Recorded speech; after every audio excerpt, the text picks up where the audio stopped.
দিনভর নানা নাটকীয়তার পর গাজার খুব নিকটে এসে থামতে হলো আন্তর্জাতিক ত্রাণবাহী নৌবহরকে। নৌযানগুলোর পথ আটকাতে জলকামান থেকে পানি ছড়া সহ বিভিন্নভাবে বাধা তৈরি করে ইসরায়েলি বাহিনী। সশস্ত্র অভিযানের মাধ্যমে চালানো হয় ধরপাকড়। ৪৪টি জাহাজের মধ্যে একটি ছাড়া বাকি সবগুলো আটক করে নেওয়া হয়েছে আশদোদ বন্দরে। আইনে তোয়াক্কা না করেই আন্তর্জাতিক সমুদ্র সীমা থেকে নৌবহরে ৫ শতাধিক যাত্রীকে তুলে নিয়ে গেছে তেল আবিব। আন্তর্জাতিক আইনকে বুড়ো আঙুল দেখিয়ে বুধবার মধ্যরাত থেকে সুমুদ ফ্লোটিলার নৌযানগুলোকে ঠেকাতে নানা তৎপরতা শুরু করে ইসরায়েলি বাহিনী। ব্যাহত করা হয় যোগাযোগ ব্যবস্থা। এরপরও থামেনি নির্ভীক মানবাধিকার কর্মীরা, অব্যাহত রাখে তাদের অগ্রযাত্রা। তবে গাজার খুব কাছে আসার পরই নৌযানগুলোকে একে একে আটক করে নিয়ে যায় তেল আবিব। ৪৪টির মধ্যে একটি বাদে সবগুলোকেই আটক করা হয়েছে বলে দাবি দেশটির। সশস্ত্র অভিযান চালিয়ে রীতিমতো অপহরণ করা হয় ৫ শতাধিক মানুষকে। নৌযানগুলো যে ইসরায়েলি বাহিনীর আক্রমণের শিকার হয়েছে, বুধবার রাতে ভিডিও বার্তায় সেটি জানিয়েছিলেন বহরের জাহাজে থাকা বাংলাদেশের আলোকচিত্রী শহীদুল আলম। আমরা কনসিয়েন্সে আছি, এইমাত্র সংবাদ আসলো যে আলমার উপর আক্রমণ হয়েছে। খানিকক্ষণ পরে ওখান থেকে সিগনালে থেমে গেল। এখন আমরা সবাই এখানে জড়ো হয়েছি, সবাই উদ্বিগ্ন। এখানে বসে বিভিন্ন জায়গা থেকে আমরা রিপোর্ট দিতে চেষ্টা করছি। আলমা একদম শুরুর দিকে ছিল, আমরা শেষের দিকে। বর্তমানে সুমুদ ফ্লোটিলার যাত্রীদের রাখা হয়েছে আশদোদ বন্দরে। ধারণা করা হচ্ছে এখান থেকে তাদের নেওয়া হবে দেশটির হাই সিকিউরিটি কারাগারে। আগে থেকে ইসরায়েলি বাহিনীর হাতে আটকের আশঙ্কা ছিল আলোচিত পরিবেশ কর্মী গ্রেটা থুনবার্গের। পূর্বে ধারণকৃত ভিডিওতে তাই নিজে সহ সবার মুক্তির দাবিতে আওয়াজ তোলার আহ্বান জানান, যা প্রকাশ করা হয় তার আটকের পর। আমার নাম গ্রেটা থুনবার্গ, আমি সুইডেনের নাগরিক। যদি আপনি এই ভিডিওটি দেখে থাকেন তাহলে বুঝবেন ইসরায়েলি বাহিনী আমাকে অপহরণ করে নিয়ে গেছে। আমাদের মানবিক মিশনের লক্ষ্য ছিল অহিংস এবং আমরা আন্তর্জাতিক আইন মেনে চলেছি। সবার অবিলম্বে মুক্তি দেওয়ার জন্য দয়া করে আমাদের সরকারের কাছে দাবি জানান। আন্তর্জাতিক সমুদ্র সীমায় ইসরায়েলের এমন আগ্রাসী আচরণে উঠেছে সমালোচনার ঝড়। আটক হওয়া নিজ নিজ দেশের নাগরিকদের নিরাপত্তার দাবি জানিয়েছে স্পেন, আয়ারল্যান্ড, মালয়েশিয়া, পাকিস্তান সহ আরও বেশ কয়েকটি দেশ।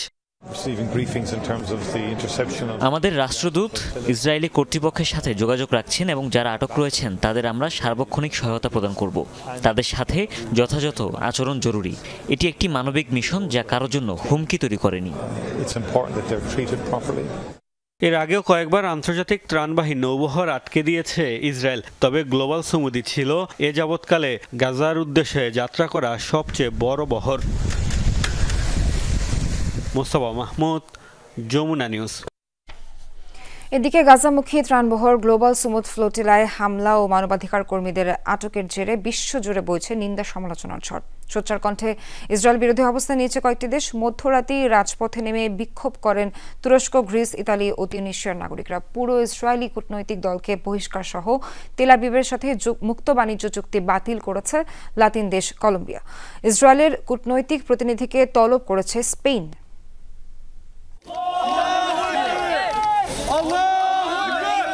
রাতের নিস্তব্ধতা ভেদ করেই ফিলিস্তিনের পতাকা হাতে নিয়ে রাজপথে শত শত মানুষ।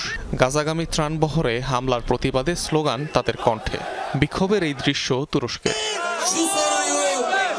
বৃহস্পতিবার ইস্তাম্বুলে অবস্থিত ইসরায়েলি দূতাবাসের বাইরে বিক্ষোভ করেন তুর্কি নাগরিকরা। বাদ যায়নি রাজধানী আঙ্কারার মার্কিন দূতাবাসও। ইসরায়েলের বিরুদ্ধে পদক্ষেপ নিতে তুরস্কের সরকারের প্রতি দাবি জানান বিক্ষোভকারীরা। বহরের জরুরি ভিত্তিতে সহায়তা দরকার। সেখানে অনেক নির্যাতিত মানুষ রয়েছে। নিশ্চিতভাবে আশা করি তুরস্ক তাদের উপর দমন পীড়ন চালাতে দিবে না।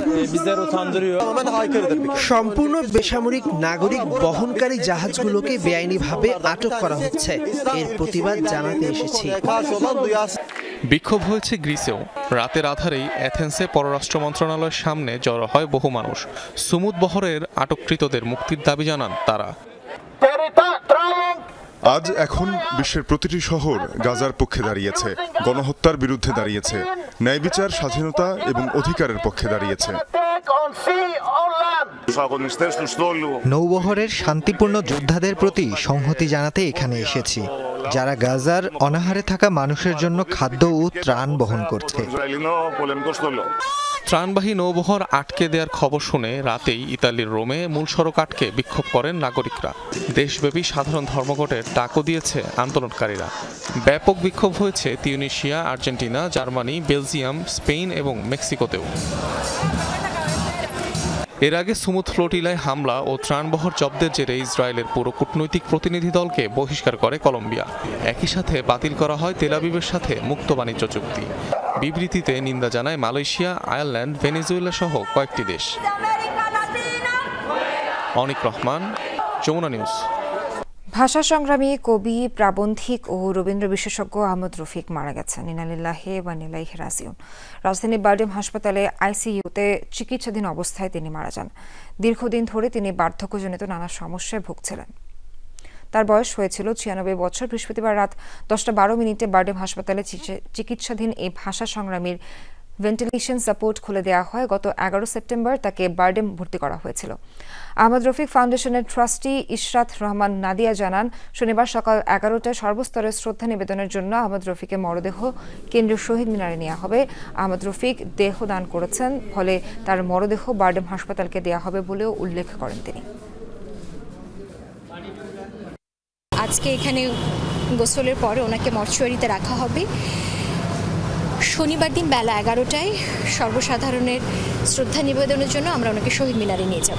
উনি ওনার দেহ দান করে গেছেন বারডেম হাসপাতালকে আজকে থেকে প্রায় ১০-১২ বছর আগে। এটা হয়তো অনেকেই জেনে থাকবেন। তো এটা ওনার শেষ ইচ্ছা যে ওনার দেহ আমরা দান করেছি। জাতিসংঘ অধিবেশনে যোগদান শেষে ঢাকায় ফিরেছেন প্রধান উপদেষ্টা ডক্টর মোহাম্মদ ইউনূস। ৯ দিনের যুক্তরাষ্ট্র সফর শেষে বৃহস্পতিবার সকালে এমিরেটস এয়ারলাইন্সের একটি ফ্লাইটে শাহজালাল আন্তর্জাতিক বিমানবন্দরে পৌঁছান তিনি। এর আগে বুধবার বাংলাদেশ সময় সকাল ৯:১০ নিউ ইয়র্ক থেকে রওনা করেন প্রধান উপদেষ্টা। জাতিসংঘে বাংলাদেশের স্থায়ী প্রতিনিধি সালাউদ্দিন নোমান চৌধুরী এবং যুক্তরাষ্ট্রে বাংলাদেশের রাষ্ট্রদূত Tarique Mohammad Ariful Islam John F Kennedy বিমানবন্দরে প্রধান উপদেষ্টাকে বিদায় জানান। সফরে জাতিসংঘ সাধারণ পরিষদের অধিবেশনে ভাষণ দেওয়া ছাড়াও প্রধান উপদেষ্টা বিভিন্ন সাইড ইভেন্টে অংশ নেন এবং বক্তব্য রাখেন। নভেম্বর নাকি ডিসেম্বর, কবে দেশে ফিরবেন বিএনপির ভারপ্রাপ্ত চেয়ারম্যান তারেক রহমান? এমন আলোচনার মাঝে ভারপ্রাপ্ত চেয়ারম্যানের উপদেষ্টা হুমায়ুন কবির জানালেন, অচিরেই ফেরার সুনির্দিষ্ট দিনক্ষণ নিজেই জানাবেন তারেক রহমান। জাতিসংঘে প্রধান উপদেষ্টার সাথে সফরসঙ্গী হুমায়ুন কবির বলেছেন, নির্বাচন নিয়ে কোনো শঙ্কা নেই। এদিকে প্রেস ক্লাবে এক অনুষ্ঠানে বিএনপি নেতা জয়নুল আবদিন ফারুক আন্দোলনরত রাজনৈতিক দলগুলোকে দাবি দেওয়া নিয়ে পরবর্তী সংসদে যাওয়ার পরামর্শ দেন। জাতিসংঘের ১১ দিনের সফর শেষে ডক্টর ইউনূসের সাথে দেশে ফিরেছেন তারেক রহমানের পররাষ্ট্র বিষয়ক উপদেষ্টা হুমায়ুন কবির। পরে তিনি কথা বলেন আগামী নির্বাচন ঘিরে শঙ্কা ও তারেক রহমানের দেশে ফেরা নিয়ে। দিনক্ষণ তো উনি যখন আসবেন উনি জানাবেন, তখন দলও জানাবে আপনাদেরকে। ওনার নেতৃত্বেই বাংলাদেশ জাতীয়তাবাদী দল নির্বাচনে পার্টিসিপেট করবে। He will be leading the BNP into the next national election. Interim সরকার যথেষ্ট আন্তরিক আছে, মানে এটা টাইমেই হওয়ার জন্য। এখানে বিরোধী দল হিসাবে আমাদেরও সমর্থন আছে, তো ইনশাআল্লাহ টাইমেই হবে, ফেব্রুয়ারিতেই হবে নির্বাচন। জাতীয় প্রেস ক্লাবে আরেক অনুষ্ঠানে বিএনপি চেয়ারপারসনের উপদেষ্টা জয়নুল আবদিন ফারুক বলেন, ফ্যাসিবাদ বিরোধী ঐক্য যারা বিনষ্ট করতে চায় জনগণ তাদের রুখে দিবে। যে ঐক্য দিয়ে ৫ই আগস্ট হাসিনা বিদেশে পালিয়েছে, সে ঐক্য বিনষ্ট করার যারা সাহস যোগাচ্ছে তাদের বিরুদ্ধে রুখে দাঁড়াই। রাজনৈতিক কৌশল হতে পারে, বিভিন্ন দাবি দেওয়া থাকতেই পারে, সেই দাবিগুলো নির্বাচিত সরকারের হাতে ছেড়ে দেন। সেই দাবিগুলো সংসদে পাশ করার জন্য সময় দেন। এ সময় পাহাড়ে কাদের মদদে অশান্তি সৃষ্টি হয়েছিল তাদের খুঁজে বের করতে সরকারের প্রতি আহ্বান জানান তিনি। যারা পাহাড়ের এই অশান্তি সৃষ্টি করছে। আরিফিন শাকিল, যমুনা নিউজ, ঢাকা। মাঝ নদীতে প্রতিমা বিসর্জনের মাধ্যমে শেষ হলো শারদীয় দুর্গাপূজার আনুষ্ঠানিকতা। ঢাকার বাদ্য উলুধ্বনি আর দেবী দুর্গার সম্মানে সমস্বরে স্লোগান তুলে ভক্তরা দেন প্রতিমা বিসর্জন। সার্বিক ব্যবস্থাপনা ও নিরাপত্তা ব্যবস্থা নিয়ে সন্তোষ প্রকাশ করেন সনাতন ধর্মাবলম্বীরা। সহকর্মী রুবেল হাসান ও রানা হোসেনের তোলা ছবিতে দেবী বিসর্জনের বিস্তারিত জানাচ্ছেন শওকত মঞ্জুর শান্ত। বুড়িগঙ্গা পাড়ে বিনা স্মৃতি স্নান ঘাটে নিয়ে আসা হয়েছে দেবীকে। এর আগে শেষবারের মতো পূজা অর্চনা করা হয়। সিঁদুর লাগানো ছাড়াও পানের পাতা, মিষ্টি, চাল, দই, জলের অর্ঘ্য দিয়ে দেবীর কানে দেয়া হয় বিদায় মন্ত্র। একে একে সবগুলো প্রতিমা তোলা হয় নৌকায়। নৌকা যত এগিয়ে যায় ঘনিয়ে আসে বিদায়ক্ষণ। ভক্তদের কণ্ঠে তখন দেবীর স্তুতি গান, দেবীর শক্তিমত্তার প্রকাশ।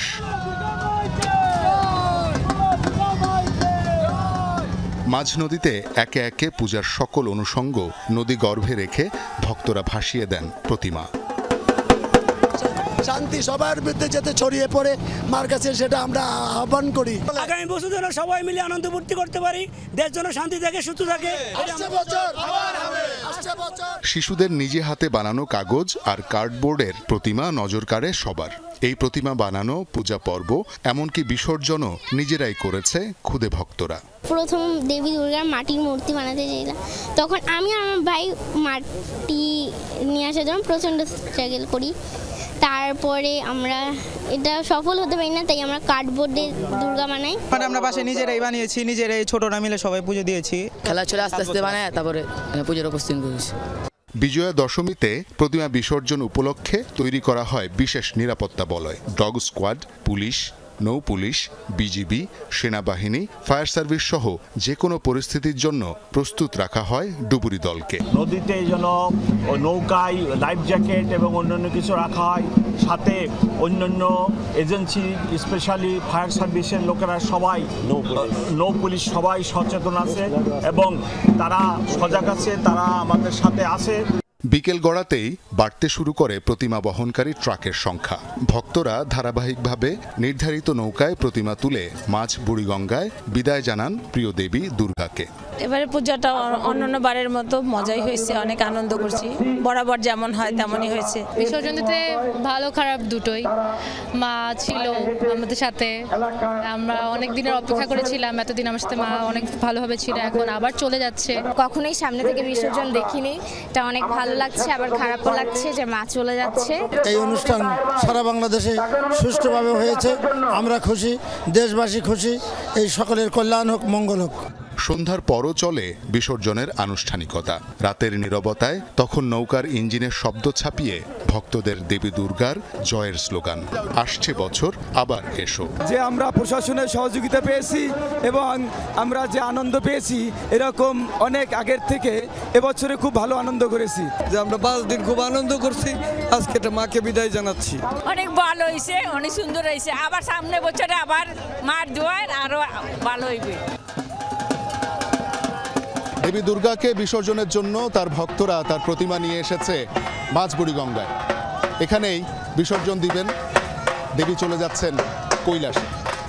দেবীর বিদায়ে তাদের মনে বিষাদ ভর করেছে, তারপরও তাদের প্রত্যাশা সামনের বছর দেবী আবারও আসবেন, এই পুরো পৃথিবীকে অশুভ শক্তি থেকে মুক্তি দিবেন। শওকত মঞ্জুর শান্ত, যমুনা নিউজ, ঢাকা। যুক্তরাজ্যের ম্যানচেস্টারে একটি ইহুদি উপাসনালয়ের সামনে সন্দেহভাজন সন্ত্রাসী হামলায় প্রাণ হারিয়েছেন 2 জন, আহত হয়েছেন আরও 4 জন। হাসপাতালে ভর্তি করা হয়েছে তাদের। হামলাকারী সন্দেহে হামলার 7 মিনিটের মাথায় এক ব্যক্তিকে গুলি করে সশস্ত্র পুলিশ, এতে তিনিও প্রাণ হারান। এই ঘটনায় গ্রেফতার করা হয়েছে আরও 2 জনকে। ব্রিটিশ সংবাদ মাধ্যম টেলিগ্রাফের প্রতিবেদনে বলা হয়েছে, ইহুদিদের পবিত্রতম দিন ইয়ম কিপ্পুর উদযাপন উপলক্ষে জড়ো হওয়া মানুষের ভিড়ের মধ্যে হঠাৎ ঢুকে পড়ে একটি গাড়ি। পরে ছুরি নিয়ে হামলা চালানো এক ব্যক্তি। ঘটনাটিকে সন্ত্রাসী হামলা আখ্যা দিয়েছে পুলিশ। দর্শক, এখনকার মতো শেষ করছি যমুনা নিউজের আয়োজন। সঙ্গে থাকার জন্য ধন্যবাদ সবাইকে।